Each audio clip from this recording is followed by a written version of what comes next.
What's up guys, welcome back to CardSpot. My name is Ethan and it's YugiNews time again, and we've got a lot to cover, so let's get right into it. So we'll kick things off with TCG news, and it has been the release week for Age of Overlord, and if you haven't kept up with the YCS Indianapolis results, it has had a pretty big impact on the meta. So as I record this, YCS Indianapolis has just wrapped up, and we've just seen the winner crowned. Congratulations to Stephen Santoli from Canada actually, who won the event with Rescue Ace, with a Rescue Ace mirror match for the finals. The rest of the top 8 was another Rescue Ace, a Pearly, a Manadium, an Exosister, a Telement, and an Unchained.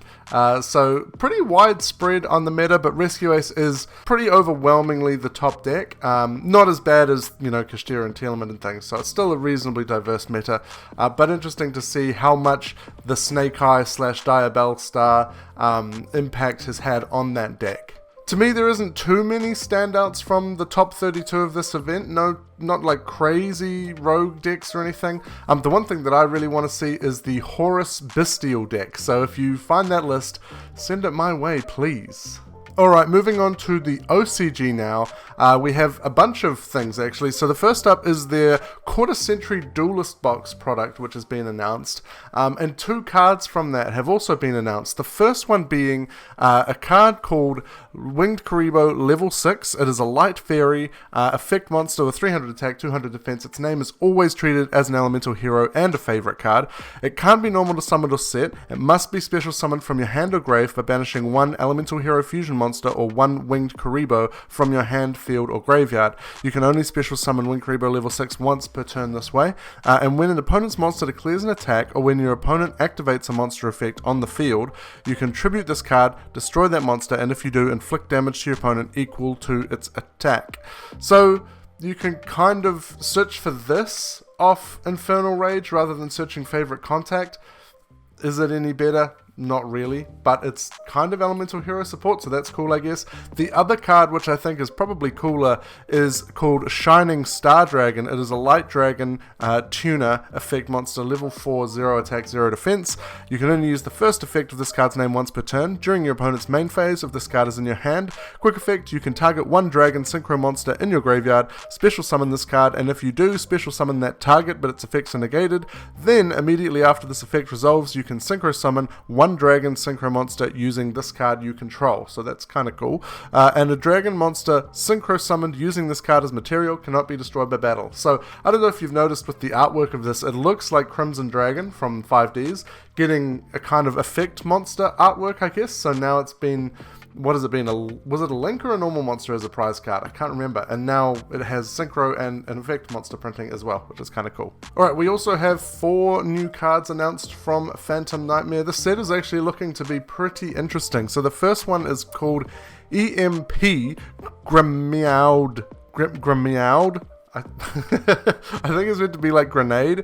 It is a level 2 dark Cyburst effect monster at 800 attack, 0 defense. You can only special summon this card by its first effect once per turn. Also, you can only use its second effect once per turn.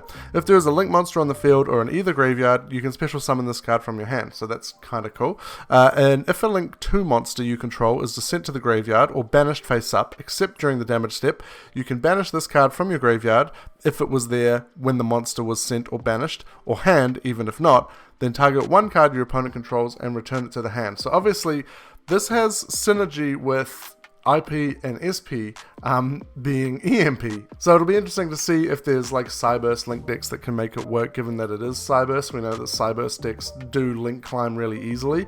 So this being just a free extender for them, if they have a Cyburst, a link monster in their field or grave, is going to be pretty easy for them to facilitate. Next up is Enigmaster Packbit, which is a level 8 water Cyburst synchro monster, 2900 attack, 2500 defense. It requires 1 tuner and 1 or more non-tuners. You can use the first and second effect of this card's name once each per turn. If it's synchro summoned or sent to the graveyard, you can target 1 face-up monster your opponent controls or 1 monster in your graveyard, discard 1 card, and if you do, place that target face-up in its owner's spell and trap card zone as a continuous trap. During either player's turn, when this card is treated as a continuous trap, you can special summon one face-up monster card from your spell and trap zone. So I believe this is, kind of indirect support for the Centurion archetype. I'm pretty sure they focus on putting monsters in the spell and trap card zone and moving things around like that. What I also see with this is the discard is not for cost, it's part of the effect. So if Dark World could make this, they can remove a monster from the field to the opponent's spell and trap card zone, so that's kind of cool. We'll have to wait to see how much application this card will have. Then we have a card that is currently being called Iron Thunderhammer. It is a counter trap. When a spell or trap card or monster effect is activated on the field, pay half your life points, negate the activation, and if you do, destroy that card. Then destroy all cards in the spell and trap card zone and monster zones in its same column. So if your opponent plays something that's like in their link zone column, you can kill that card plus the monster plus the link monster, it's pretty cool. So it's kind of like a Solemn Judgment on steroids. I've seen people say that this is kind of support for like Dynamorphia and things like that and trap heavy decks. So yeah, I think this trap will probably see some play. And last but not least, my personal favorite of these cards announced from Phantom Nightmare, we have Master of Ham. So this is a retrain of Master of Oz, basically. It is a level 5 Earth Beast fusion monster, 2100 attack, 1850 defense. It only requires 2 beast monsters, but it is obviously an instant fusion target as well. You can only use the first and second effects of this card's name once each per turn. If this card is fusion summoned or flip face up, you can special summon one flip monster from your hand or deck in face down defense position. So you're immediately thinking Super Nimble, Mega Hamster, Raikou, something like that. If this card is in the graveyard, you can banish 2 flip monsters from your graveyard or face up field, special summon this card in face down defense position, but banish it when it leaves the field. So it's kind of flip support, kind of beast support. It's weird, but the artwork is awesome and I love it. Sticking with the OCG, they've announced the next V-Jump promo, which is going to be as S.P.E.C.T.R.A. or S.P.E.C.T.R.A. From the OCG Stories, which is the Sky Striker manga that they are running over there. And it looks to be a link for Sky Striker Link, potentially. The effect hasn't been revealed yet. We only know that it's a Link monster and the artwork of it. So we'll have to wait and see what the actual effect of it could be. But I mean, Sky Striker fans are eating well, getting Azalea earlier in the year, getting all the Engage back off the list. It's looking nice for them right now. And finally, for the OCG, there has been a bunch of rulings updated, which, is nice, it's handy for the player base, but there's actually one that could have some impact on the TCG. So it is this one here. If control of a link-summoned SP Little Knight is immediately changed by chaining the effect of IP.Masquerena to Triple Tactics talent, who can activate its effect? So, if I activate the effect of Triple Tactics talent that takes control of an opponent's monster, but my opponent chains the effect of IP.Masquerena, as a result, SP Little Knight is link summoned due to the effect of Masquerena, and I take control of the Little Knight with the effect of Triple Tactics talent. In this case, which player can activate the first effect of SP Little Knight? So you, the controller of SP Little Knight, after the previous chain resolves and at the time its first effect could be activated, can activate the effect. So I believe previously it was the original controller of SP Little Knight that got to activate the effect, but now it is the actual opponent who steals the SP Little Knight that can activate its effect. So that may have some effect on the TCG rulings as well. We'll have to wait and see if they choose to follow suit to the OCG rulings. I'm not sure if the particular situation came up at YCS Indianapolis and how that was ruled. But yeah, if you do, let me know. Alright, now, some cool decks that have come out in the last little while. Now, I've got 3 decks for you this week, some interesting rogue decks. Bear in mind that this is pre-Age of Overlord. So these are from World Championship Qualifier Regional in Barcelona. Apparently there was approximately 200 players.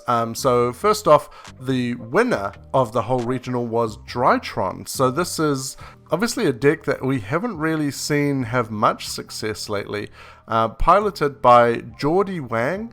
And it's an interesting looking build, obviously maxing out on the triple tactics talents and the forbidden droplets as well. Now that a Rise Heart is gone is always nice, so probably a Rise Heart going has cleared the way for Drytron a little bit, because obviously they really do need their graveyard.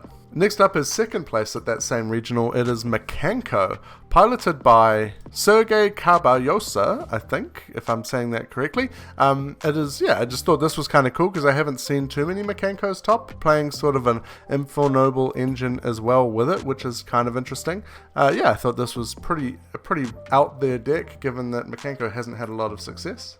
And then top 4 at that same event, it's just a feast of interesting rogue decks, was Adventurous Synchron, which is a deck very close to my heart because I think it is such an awesome deck.